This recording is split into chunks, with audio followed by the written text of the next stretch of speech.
قدر کب ہوتی ہے؟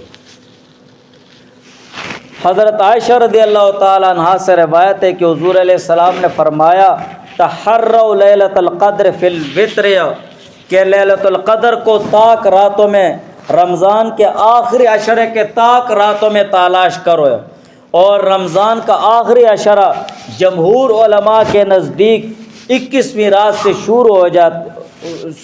ہو جاتا ہے۔ برابر بات ہے کہ یہ مہینہ 30 کا ہو یا 29 کا ہو، 21ویں کی رات سے رمضان کا آخری عشرہ شروع ہو جاتا ہے۔ اور بعض احادیث میں ہے کہ مطلق عشرہ، بس رمضان کے آخری 10 دنوں میں لیلۃ القدر کو تلاش کرو، اس طرح آیا ہے۔ مطلق 10 دنوں میں تلاش کرنے کا ذکر آیا ہے، طاق کا ذکر نہیں آیا ہے۔ تو دونوں قسم احادیث کو ملانے سے یہ معلوم ہوتا ہے کہ ایک حدیث دوسری حدیث کے لیے تفسیر اور وضاحت ہو گئی ہے، یا یہ مطلب ہو گیا ہے کہ اکثر اور بیشتر طاق راتوں میں لیلۃ القدر ہوتی ہے، لہٰذا طاق راتوں میں عبادت کرو۔ لیکن صحیح اور بہتر تطبیق یہ ہے کہ جو لوگ ہٹے کٹے ہیں، جوان ہیں اور ان میں زور ہے، طاقت ہے، تو وہ رمضان کے آخری 10 دنوں میں ہر رات میں اللہ تعالیٰ کی عبادت کریں، اس لیے کہ طاق راتوں کے علاوہ بھی لیلۃ القدر ظاہر ہوئی ہے، یہ تو کوئی بعید نہیں ہے۔ اسی وجہ سے جن کو اللہ تعالیٰ نے طاقت دی ہے، ہمت دی ہے، تو وہ رمضان کے آخری عشرے، آخری 10 دنوں میں ہر رات میں اللہ تعالیٰ کی عبادت کریں۔ اور جو کمزور ہیں اور نحیف قسم ہیں، مطلب یہ ہے کہ وہ جو کمزور لوگ ہیں، ضعیف ہیں، تو وہ اسی طرح عمر رسیدہ ہیں، تو وہ لوگ طاق راتوں میں کم سے کم اللہ تعالیٰ کی عبادت ضرور کریں۔ تو یہ شب قدر یہ اللہ تعالیٰ کی طرف سے خصوصی انعام ہے اور خصوصی فضل ہے۔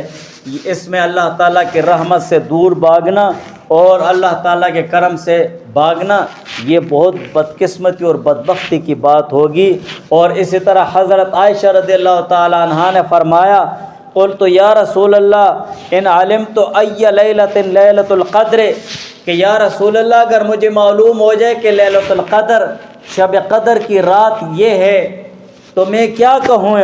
قالت، حضور علیہ السلام نے فرمایا قولی، تم یہ دعا پڑھو اللہ تعالیٰ سے، اللہم انک عفو تحب العفو فاعف عنی، کہ اللہ تو معاف کرنے والا ہے، درگزر کرنے والا ہے، تحب العفو، اور درگزر اور معاف کرنے کو پسند فرماتا ہے، فاعف عنی، سو مجھ کو بھی معاف فرما دے، مجھ سے بھی درگزر فرمائے۔ اگر ان الفاظ کے ساتھ